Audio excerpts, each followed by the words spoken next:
చార్మి అంటే తెలియని వాళ్ళు ఉండకపోవచ్చు, ఎందుకంటే ఆమె అందంతో ఆ విధంగా తన వైపు తిప్పుకుంది టాలీవుడ్ అభిమానుల్ని. కానీ ఈ మధ్య మాత్రం చార్మి కెమెరా కంటికి దొరకట్లేదు. కారణం ఏమిటో తెలియదు, కానీ కనిపించడం మానేసిన ఈ అమ్మడి ఫోటో ఈ మధ్య నెట్లో హల్చల్ చేస్తుంది.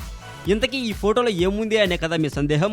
ఈ అమ్మడి హెయిర్ స్టైల్ చూస్తే దిమ్మ తిరగాల్సిందే. తన జుత్తుని కట్ చేయించుకోవటమే కాదండి, కాస్త వెరైటీగా డిజైన్ కూడా చేయించుకుంది ఈ ముద్దుగుమ్మ. బహుశా చార్మి చేయబోయే కొత్త సినిమా లుక్ ఇదేనోమో అనిపిస్తుంది కదా. హీరోలు మాత్రమే కదండి లుక్స్ చేంజ్ చేయగలిగేది, హీరోయిన్స్ కూడా లుక్ చేంజ్ చేయగలరు అని ఈ భామ మొదటిసారి ప్రూవ్ చేసుకుంది అని చెప్పాలి. నా మీనింగ్ హెయిర్ స్టైల్ విషయంలో. ఇక చార్మి చేయబోయే కొత్త సినిమా కోసం మీతో పాటు నేను కూడా వెయిట్ చేస్తూ ఉన్నాను. బ్రదర్, ఒక్క నిమిషం ఆగండి.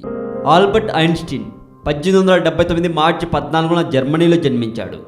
వంకర టింకరగా ఉన్న తలతో పుట్టిన అతన్ని చూసి తల్లిదండ్రులు నిర్గంతపోయారు.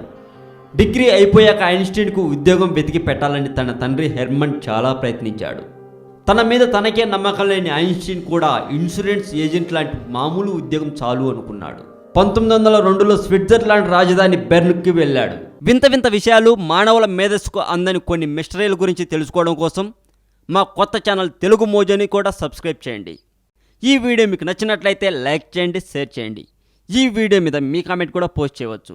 మరింత టాలీవుడ్ సమాచారం కోసం సబ్స్క్రైబ్ చేయండి టాలీవుడ్ సెంట్రల్. యుగాంతం గురించి న్యూటన్ చెప్పిన అసలు రహస్యం, ప్రళయకాలాన్ని నిర్దేశించడానికి అతడు చేసిన ప్రయోగాలు, ఫిజిక్స్లో మంచి గట్టికుడైన న్యూటన్ చెప్పిన రహస్యం, గణిత రసాయన భౌతిక శాస్త్రాలలో మంచి గట్టికుడైన న్యూటన్.